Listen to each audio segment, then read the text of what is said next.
Good evening students, all of you. सो आज की क्लास में हम लोग स्पोकन क्लास में पढ़ेंगे डिड नॉट के बारे में।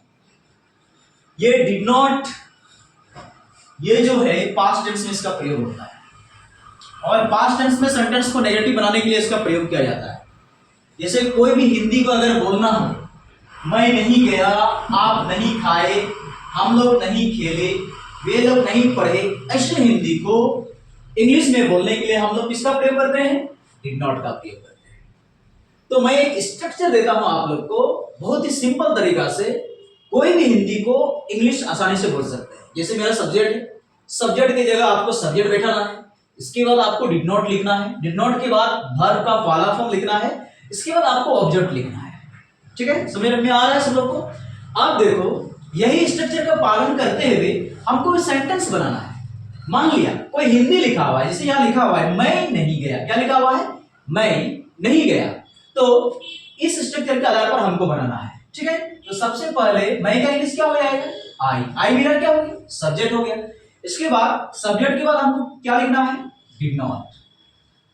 I did not, I did not. इसके बाद जाना, गया का इंग्लिश क्या हो जाएगा? I did not go. जो वर्ब का कौन सा फॉर्म है? पहला फॉर्म है। तो मैं नहीं गया, उसका इंग्लिश होता है I did not go. Okay, समझ में आ रहा है सब लोग को? अब दूसरा है आप नहीं खाए। क्या है? आप नहीं खाए। तो ऐसे हिंदी को इंग्लिश में बोलने के लिए आपका इंग्लिश मेरा क्या हो जाएगा?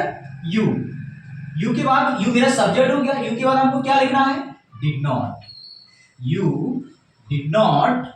इसके बाद वर्ब का पहला फॉर्म खाए, तो मेरा क्या हो जाएगा? ईट हो जाएगा। You did not eat.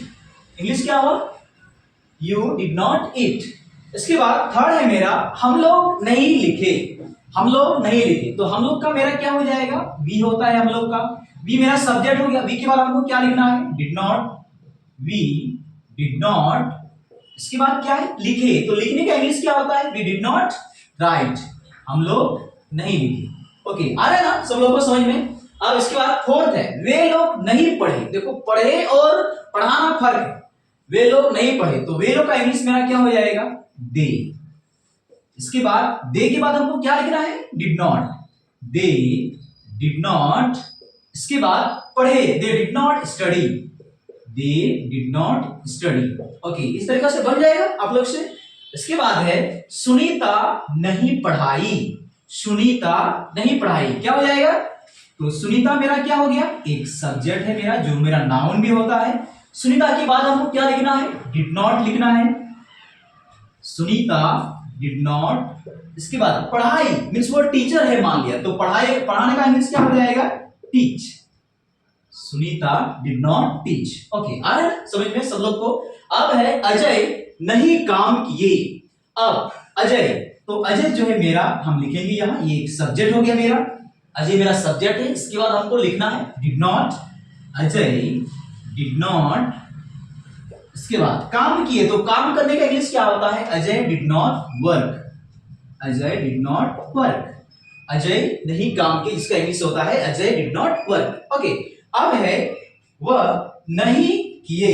वो नहीं किए। अब देखो, वो का इंग्लिश मेरा क्या हो जाएगा? ही। ही जो है मेरा क्या है? सब्जेक्ट है। तो ही के बाद हमको क्या लिखना है? Did not. He did not. इसके बाद करना का इंग्लिश क्या होता है? Do. He did not do. Okay, इस तरीका से हिंदी को इंग्लिश में बोल सकते हैं। जैसे जैसे मैं नहीं गया, एक बार मैं रिपीट करता हूं, मैं नहीं गया का इंग्लिश क्या हो जाएगा? I did not go. आप नहीं खाए, यू डिड नॉट ईट। हम लोग नहीं लिखे, वी डिड नॉट राइट। वे लोग नहीं पढ़े, they did not study. Sunita नहीं पढ़ाई, सुनीता डिड नॉट टीच। इसके बाद अजय नहीं काम किए, अजय डिड नॉट वर्क। इसके बाद वो नहीं किए, डिड नॉट डू। इस तरीका से आप भी प्रैक्टिस कीजिए और इस तरह हिंदी लिखिए और आप उस सेंटेंस को नेगेटिव बनाएंगे। जो देखिए, जो सेंटेंस में नॉट होता है उसको हम लोग असर्टिव नेगेटिव सेंटेंस बोलते हैं। चलिए, आप लोग भी प्रैक्टिस कीजिए। मैं आशा करता हूं आप लोग को समझ में आ गया होगा। Okay, thank you.